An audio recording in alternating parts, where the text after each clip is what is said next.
سرخط مهمترین خبرهای روز.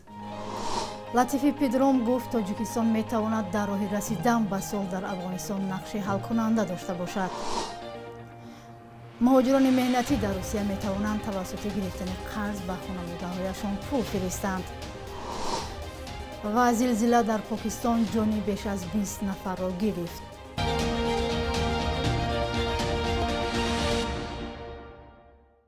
سلام بیننده های عزیز، خوش آمدید به برنامه نویدی بامدادی. من شعله عبدالله دوام 10 دقیقه دیگر شما را همراهی میکنم. لطیفی پدروم راهبر حزب کنگره ملی افغانستان میگوید تاجیکستان باید در حل نزاع افغانستان بیشتر تشبث نشان دهد. به گفته او تاجیکستان میتواند در راه رسیدن به صلح در افغانستان نقش حل کننده داشته باشد. لطیفی پدروم تاکید کرده است که جبهه مقاومت بدون شک گفت و شنید با طالبان را رد نکرده است و تاجیکستان میتواند میزبان این واخوری ها شود. قبلا در دایره سفر سروزیر پاکستان به تاجیکستان عمران خان و امام علی رحمان رئیس جمهوری تاجیکستان به موافقه رسیده بودند که در دوشنبه نمایندگان طالبان و جبهه مقاومت را سر میز گفت و شنید جمع می آورند. اما پس از این اظهارات دیگر در این مسئله خبری نو نرسیده است. پیشنهاد رئیس حزب کنگره ملی افغانستان در حالی است که برخی رسانه‌ها از زد و خورد شدید بین نیروهای جبهه مقاومت ملی و گروه طالبان در پنجشیر خبر دادند. شبکه افغانستان اینترنشنال روز چهارشنبه از قبل منابعش گفت این درگیری شدید شب گذشته در دهه زمانکوری ناحیه انابه رخ داده است. تا حال جبهه مقاومت ملی و گروه طالبان در این باره رسما خبر ندادند. نزدیکان 5 نفر از راهبران حزب در تاجیکستان ممنوع نهضت اسلامی با ارسال یک نامه از سازمان‌های جهانی خواستند تا به وضع خویشاوندان آنها در زندان رسیدگی شود.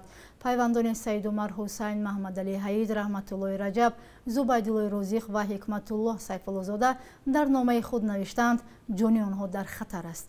مقامات پیشتر چنین خبرها را رد کرده گفتند به جان راهبران حزب ممنوع در زندان چیزی تهدید نمی کند. نامه 2 صفحه‌ای نزدیکان زندانیان روز 6 اکتبر به کمیته بین المللی صلیب سرخ، نمایندگی سازمان ملل در تاجیکستان و سفارت‌های مقیم دوشنبه فرستاده شده است. پیوندان این نفران از این مسئولان خواستند که در زودترین فرصت از زندان‌های تاجیکستان دیدار نموده از وضع سلامتی پیوندانشان معلومات پیدا کنند. نمایندگی صلیب سرخ و سازمان ملل در تاجیکستان تا حال در این رابطه واکنش نکردند. осон ва дастрас хабарҳои навро аз канали телеграми радиои озодӣ пайдо кунед. کمیته حالتهای فوق‌العاده خبر می‌دهد که از 8 تا 11 اکتبر در قلمرو جمهوری هوا نامساعد شده در وادی‌ها ریختن باران و در بعضی از کوهستان‌های بلند ریزش برف در نظر است. کمیته از ساکنان دعوت کرده است که حاصل را سریع وقت جمع کنند و پالیزی‌های خامانده را با علف و یا سلفند پوشانند. از این به بعد مهاجران مهنتی در روسیه می توانند توسط گرفتن قرض به خانواده‌هایشان پول فرستند. این امکانیت را نظام زلاتای کرونا راه اندازی کرده است. مهاجران معمولا با واسطه خدمت رسانی این نظام به خانواده‌هایشان در وطن پول ارسال می کنند.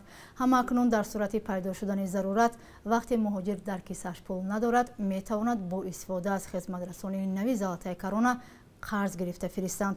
نیکولای سمیرنوف رئیس شورای دیرکتوران شرکت گفته است که بار نخست مهاجران می توانند از 5 تا 15 هزار روبل قرض گیرند. گفته می شود فایزهای آن دوام 21 روز حساب کردن نمی شوند، اما بعدا معیار آن 1% در یک روز را تشکیل می دهد.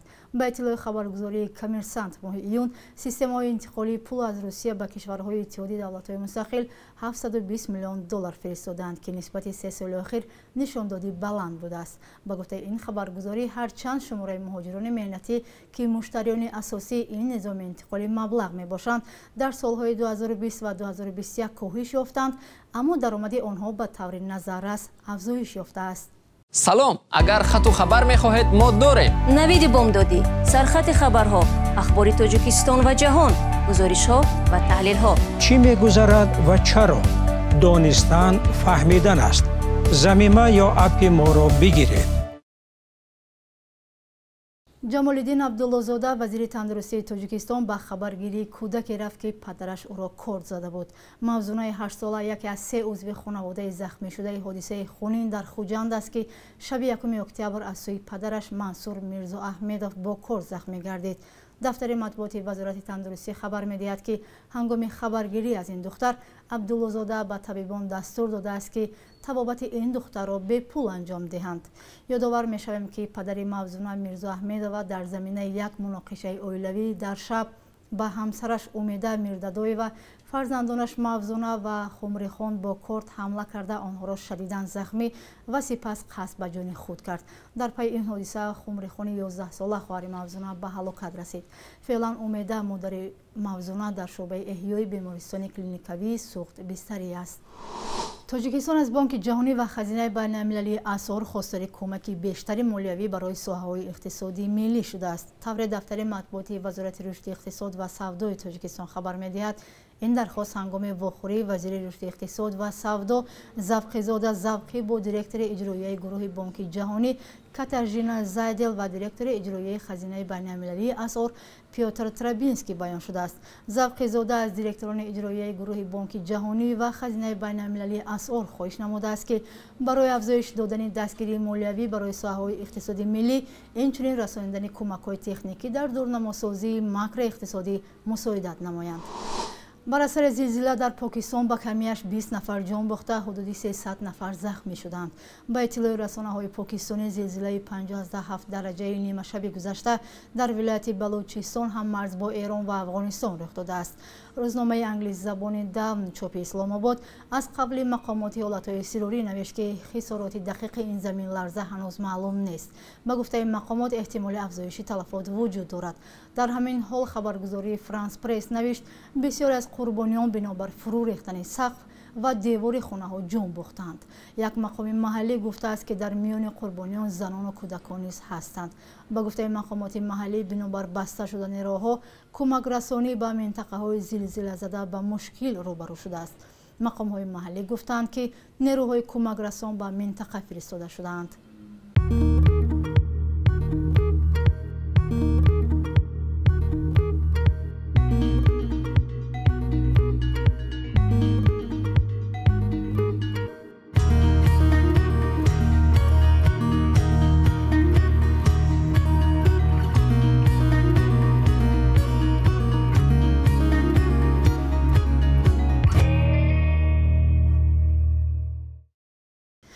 бахши як рӯзи таърихро дар таҳияи ҳамкорам Хиромон Бақозода ҳамроҳ мебинем то аз муҳимтарин таҳаввулоти таърихӣ барои имрӯз бехабар намонем.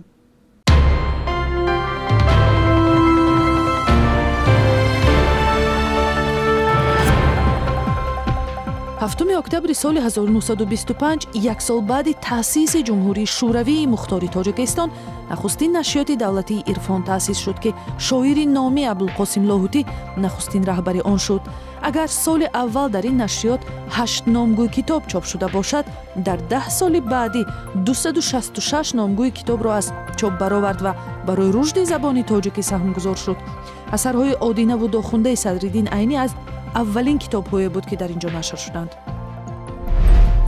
барои сокинони тоҷикистон дар солҳои истиқлолият ширкат дар лотереяҳои ҳаққи иқомат дар амрико ё грин карт имконпазир шуд. 7 октябри соли 2020 дар рӯзи шурӯи лотереяи пуртарафдор дар миёни ҷавонони тоҷик, мақомоти сафорати амрико гуфтанд, ҳар сол аз тоҷикистон 700 нафар ҳаққи зиндагӣ дар амрикоро ба даст меоранд. соли як бор 50 000 шаҳрвандони хориҷӣ дар саросари ҷаҳон барандаи чунин лотерея шуда барои кору зиндагӣ ба амрико мераванд. дар тоҷикистон шӯро аз соли 2009 дар рӯзҳои истироҳати ҳафтаи аввали моҳи октябр ҷашни меҳргон таҷлил мешавад. иди ҳосил ва кишоварзӣ як ҷашни қадимии мардуми тоҷик буда дар борааш шоҳномаи Фирдавсӣ ҳам ёд кардааст.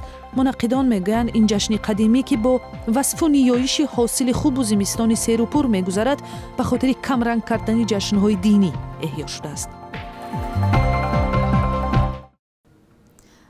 бонки миллии тоҷикистон арзиши сомониро нисбат ба асъори хориҷӣ барои имрӯз 7 октябр чунин таъин кардааст.